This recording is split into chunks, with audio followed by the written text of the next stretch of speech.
남편 대리투표 이 사건은 공직선거법상 사위투표죄에 해당합니다. 지금 이 50대 여성처럼 선거사무와 관계된 자가 이러한 행위를 했을 때는 7년 이하의 징역형에 처한다. 아니 그리고 투표소가 아내가 협소해서 실제로 투표할 수 있는 공간이 예를 들어 2공간밖에 없다라고 하면 신분 확인하고 투표용지 나눠주는 것도 천천히 했어야죠. 아무래도 이제 정치적인 그런 양극화가 심화되면서 부정선거 이슈가 꾸준하게 있어 왔지 않습니까? 네. 그런 상황에서 이제 서로를 감시하고 불신하다 보니까 사건들이 다양하게 터져 나오는 것 같습니다. 남편 대리투표 이 사건은 공직선거법상 사위투표죄에 해당합니다. 그 사위가 우리 사위할 때 사위 아니죠? 아니죠. 사기칠 때 사자 뭐 이렇게 해서 위조할 때 위자. 그러니까 쉽게 말해가지고 다른 사람의 이름을 사칭하거나 신분증을 위변조해서 허위의 방법으로 이제 투표하는 경우에 성립하는 범죄고 굉장히 중대한 범죄입니다. 네, 실제로 일반인들이 했을 경우엔 5년 이하의 징역 또는 벌금형도 있지만요. 지금 이 50대 여성처럼 선거사무와 관계된 자가 이러한 행위를 했을 때는 7년 이하의 징역형에 처한다. 벌금이 없어요. 그래서 이 여성은 아무리 선처를 받아도 집행유예 이상의 준형이 예상이 되는 그런 상황입니다. 네, 두 번째 뉴스로 한번 넘어가 볼게요. 마찬가지로 사전투표 첫 번째 날에 있었던 일입니다. 서대문구 옛 신촌동 이 주민센터 사전투표소 밖에서 투표용지와 회송용 봉투를 들고 있는 시민들의 모습이 포착이 돼서 부실 관리 아니냐라는 논란이 일었습니다. 아내 선거를 위해서 대기하고 있던 일부 시민들이요. 투표용지를 소지한 채로 투표소 밖으로 나와서 심지어 식사를 하고 들어간 그런 선거인도 있었다라고 합니다. 아니 식사를 하고 투표를 가시지 왜 투표용지 들고 식사를 하세요? 그만큼 오래 기다려서 그런 거 아니에요? 아하. 그래서 지금 이 부분이 논란이 되고 있습니다. 반드시 투표용지를 받으면 투표를 해야 된다라고 공직선거법에 규정이 되어 있거든요. 그런데 이제 선관위의 주장은 이거예요. 그 신촌동에 있는 사전투표소가 굉장히 협소하고 노후화되어 있대요. 너무 좁으니까 이제 본인에게는 빨리빨리 해가지고 투표용지를 줬는데 그 줄이 길어졌다는 거죠. 그래서 그 현장에 경찰도 좀 나와 있긴 했는데 워낙 줄이 길어지다 보니까 이 부분이 다 관리가 되지 않았다라고 했는데 투표용지로 부채를 붙이는 사람, 가서 그냥 뭐 사람들이랑 얘기하는 사람, 그만큼 이분이 관리가 안 됐다라는 생각이 듭니다.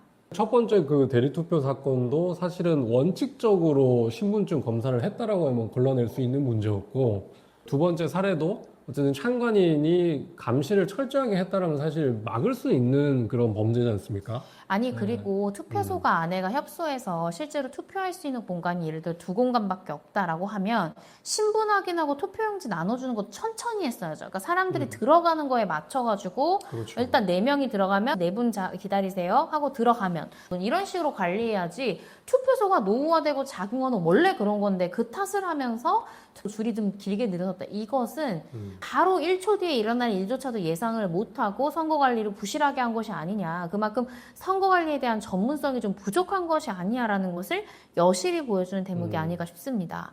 지금 실제로요. 시민단체들이 이 선관위 간부들에서 고발을 했어요. 어떤 혐의가 좀 예상이 될까요? 고발은 일단 뭐 직무유기죄로 고발이 가능하긴 한데 혐의가 인정되기는 좀 어려울 것 같습니다. 본인들의 어떤 직무를 의식적으로 유기방임할 때 성립을 하는데 사실은 이 선관위 직원분들이 투표용지 가지고 밖에 나가는 걸 몰랐잖아요. 네. 알면서도 그냥 에이 몰라 이렇게 해야 이제 직무유기가 성립하는데 그걸 몰랐다고 하면 사실상 처벌은 어렵죠. 네, 그러니까 정당한 이유 없이 직무유기라는 또 고의도 필요한데 그렇죠. 고의 입증까지는 어렵겠지만 이 부분에 대해서 선관위도 뼈아프게 반성을 해야 그렇죠. 되는 대목이라고 생각이 되고 자꾸 이런 부분에 대한 부실함을 보여주기 때문에 부정선거 음모론 같은 것이 자꾸 제기가 되는 것이 아니냐라는 생각이 듭니다. 선관위가 정말 뼈아프게 다시 한 번 더 선거관리를 공정하고 투명하게 하고 있는 건지 봐야 되는 시점이 아닐까 싶습니다. 세 번째 뉴스는요. 기표소 안에서 자신이 기표한 투표지를 핸드폰으로 촬영하고 사전투표 사무원 등에게 위협한 혐의로 고발된 A씨가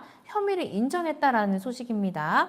선관위에 따르면 A씨가 들어간 기표소 안에서 휴대폰 촬영음이 찰칵 난 거예요.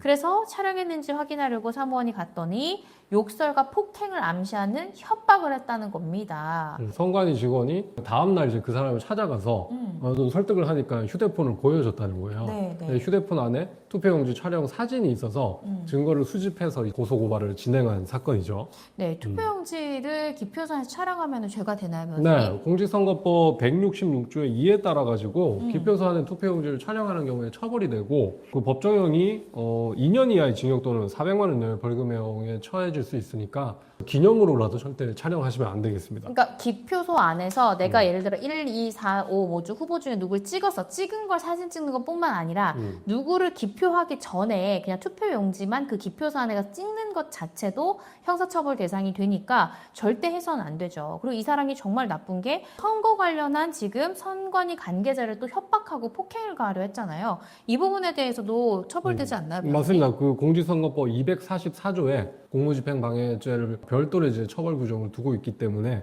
법정이 굉장히 무겁습니다. 1년 이상 10년 이하의 징역 그리고 500만 원 이상 3천만 원 이하의 벌금형을 규정하고 있기 때문에 굉장히 엄하게 처벌되는 법률입니다. 네 번째 또 사건은 5월 29일 화성시에서 일어난 일인데 이 사건은 좀 굉장히 심각합니다. 6명이 단체로 투표소를 방문해가지고 선관위 어떤 사전투표지 인수인계 작업을 방해를 했고 그런 과정에서 이제 직원들이랑 좀 마찰이 있었죠. 그 다음에 또 다음날 또 찾아가가지고 관내 사전투표한 출입 봉인지를 선관위 직원이 이제 불법 교체했다라는 사실상 근거 없는 주장을 하면서 선관위 업무를 그냥 방해한 케이스입니다. 선거관리위원회를 침입하거나 방문해가지고 단체로 항의를 한다. 그 과정에서 폭력과 협박이 동원됐다라고 하며 선거 사무관리 관계자에 대한 폭행 협박으로 인해 가지고 공직선거법에 따라서 처벌되고 그게 이제 다중이 그런 행동을 했다 그러면 더 가중해서 처벌을 하고 있습니다. 네, 그렇기 때문에 이 선거사무원들의 지시사항이나 이런 부분들은 잘 따라야 되고요. 그분들에 대해서 폭행이나 협박 등 이런 폭력적인 행동을 보일 경우엔 가중 처벌된다는 점 꼭 기억하셔야 될 것 같습니다.